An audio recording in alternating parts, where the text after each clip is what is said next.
আমাদের রংপুর উত্তরবঙ্গের একজন সন্তান বুক পেতে দিয়ে নিজের তাজা রক্ত ঝরিয়ে দিয়ে বাংলাদেশকে দ্বিতীয়বার স্বাধীনের মুখ দেখায়া প্রমাণ করে দিল, এই দুনিয়ায় যদি কোনো জালিম আসে ওই জালিমের সামনে নিজের রক্ত ঢেলে দিয়ে ওই দেশকে স্বাধীন করে নাও। কথা বলেন ঠিক কিনা?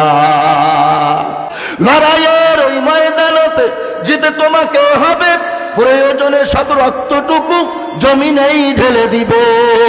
লড়াইয়ের ওই ময়দানতে জিতে তোমাকে হবে, প্রয়োজনে সব রক্তটুকু জমিনেই ঢেলে দিবে। তবুও তোমায় লড়তেই হবে, মানিবে না পরাজয়। তবুও তোমায় লড়তেই হবে, মানিবে না পরাজয়।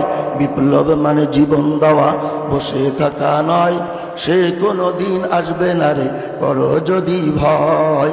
বিপ্লব মানে জীবন দেওয়া, বসে থাকা নয়, সে কোনো দিন আসবে না রে, করো যদি ভয়।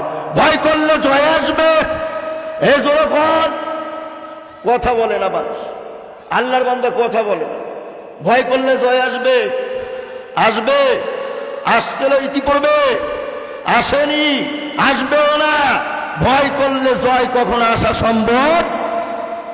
এতদিন আল্লাহর বান্দারা দোয়া করলো, প্রার্থনা করলো, প্রায়ার করলো, অনুতপ্ত হলো, লজ্জিত হলো, শর্মিন্দা হলো।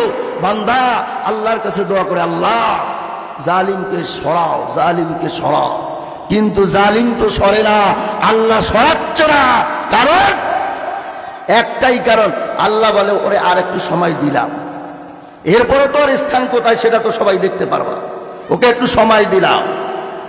সময়ের পরে নমরুদ যখন বোরকা পরিয়ে পিছন দরজা দিয়ে পালিয়ে যেতে বাধ্য, ঠিক বাংলার জালিমও পালিয়ে যেতে পেছন দরজা দিয়ে হিন্দুস্তানে অবস্থান করতে বাধ্য। কথা বলেন ঠিক কিনা? এগুলো বলার দরকার আছে? বলার দরকার আছে? কোনো দরকার আছে? কোনো দরকার নাই।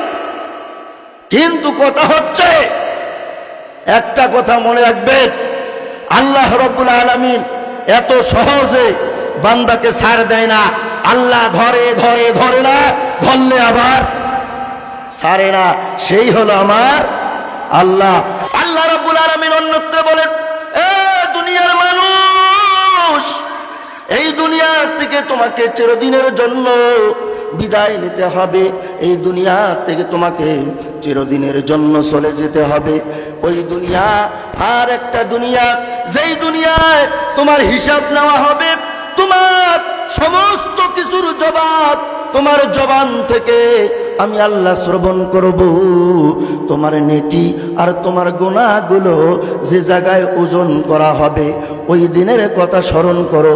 বান্দা যত বাড়াবাড়ি করো না কেন, আমি আল্লাহর কাছে তোমাকে প্রত্যাবর্তন করতে হবে। কথা বলেন ঠিক কিনা? আল্লাহ বলেন, সুম্মা ইলাইনা তুরজাউন।